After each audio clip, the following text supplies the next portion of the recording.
중국의 의료 시스템이 무너지고 있다. 수백 명의 의사와 간호사가 2년치 임금을 받지 못한 채 거리로 나섰고 전국 곳곳에서 수천 개의 병원이 문을 닫고 있다. 이것이 단순한 경영난인가? 아니면 중국 경제 전체가 붕괴의 신호탄을 쏘아 올리고 있는 것인가? 2025년까지 중국 전역에서 1362개의 민간병원이 폐업했다. 이 숫자는 지금 이 순간에도 계속 늘어나고 있다. 2022년을 기점으로 시작된 병원 폐업 도미노는 이제 민간병원을 넘어 공립병원까지 집어삼키고 있다. 한때 수십억 위안의 투자를 받았던 대형 병원들조차 파산을 피하지 못했다. 선전의 레나이 안과병원, 청두 서의학병원, 베이징 메이루이 정형외과 병원이 이미 파산했고 카이란병원, 창야병원, 난징 장밍중의원은 현재 파산 구조조정 절차를 밟고 있다. 4월 8일부터 9일 산동성 리니시 허둥구 인민병원에서 수백 명의 의료진이 이틀 연속 파업에 돌입했다. 이 병원은 공립에서 민영으로 전환된 후 직원들에게 2년 동안 임금을 지급하지 않았고 의료보험과 사회보험 납부도 중단했다. 직원들은 수차례 문제 해결을 시도했으나 아무런 성과도 얻지 못했다.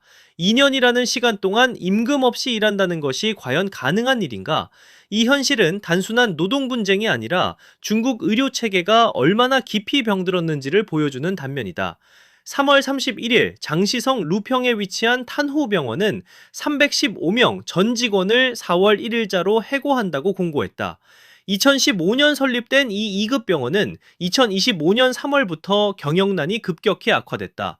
환자 수가 급감하면서 임금이 체불됐고 의료보험기금 규정 위반으로 당국의 조사까지 받게 됐다.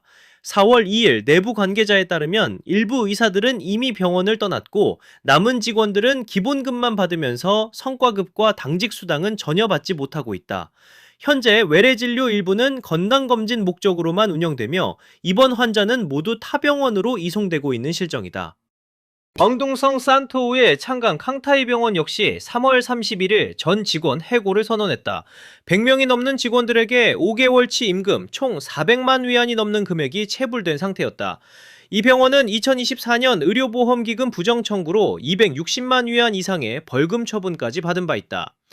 루이난 병원의 사례는 더욱 충격적이다. 20억 위안을 쏟아부었음에도 결국 파산을 피하지 못했다. 13억 위안의 부채와 함께 600명의 직원이 8개월치 임금을 받지 못한 상태로 남겨졌다. 공립병원이라고 해서 예외는 아니다. 광둥성 메이저우시의 자인학원 두속병원은 10개월간 임금을 지급하지 못한 끝에 2024년 10월 진료 중단과 직원 해고를 발표했다. 광둥성 산토우 인민병원과 후난성 상샹제사 인민병원에서도 의료진의 항의 시위가 잇따랐다. 광시 용원현의 한 의사는 재정 압박으로 직원 임금의 60%밖에 지급하지 못하며 보험료와 주거 공제 후 실수령액이 900위안에 불과하다고 폭로했다. 왜 이런 일이 벌어지고 있는가? 대만 국방안보연구원의 연구원 왕젠쉬는 핵심 원인이 지방정부의 재정 악화에 있다고 분석한다.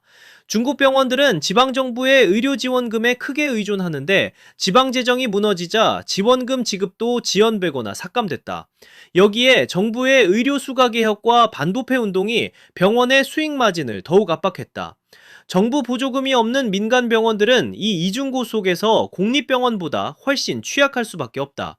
설상가상으로 중국은 향후 10년간 매년 2천만 명이 은퇴하는 초고령화 사회에 진입하고 있다.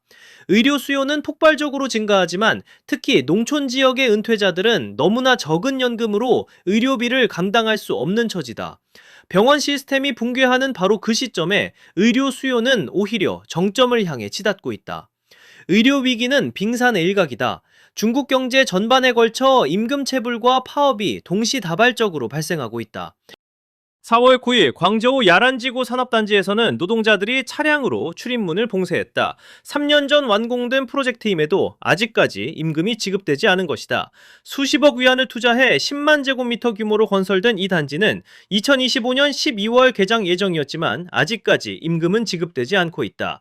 4월 12일에는 상하이 스마트 콜체인 기술산업파크에서도 건설 노동자들이 미지급 임금을 요구하며 출입문을 봉쇄했다.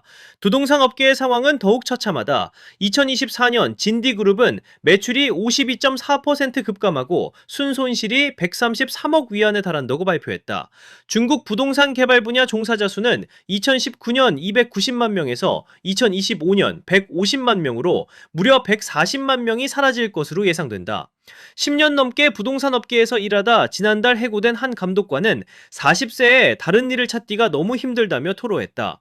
한때 5개였던 주변 부동산 중개사무소가 이제는 1개만 남았다는 그의 말은 현재 중국 부동산의 현실을 압축적으로 보여준다.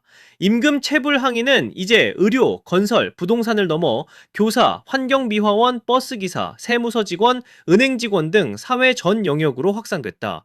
경제학자 리홍칭은 공산당 고위 간부들이 최고급 의료 서비스를 전액 국가 지원으로 누리는 반면 농촌 지역 노인들은 최소한의 지원조차 받지 못하는 극단적인 불평등 구조를 지적했다. 이러한 불평등이 사회 불안의 씨앗이 되고 있으며 정부도 이 위험성을 인식하고 있다. 중국 경제의 하강이 가속화되는 지금 의료 시스템의 붕괴는 단순한 산업별 위기가 아닌 시스템 전체의 위기를 예고하고 있다. 지방 재정 악화, 개혁의 역설, 고령화 수요 폭발이 만들어낸 이 삼중고는 단기간에 해결될 성질의 문제가 아니다. 중국의 의료 혹한기는 이제 시작에 불과할지도 모른다.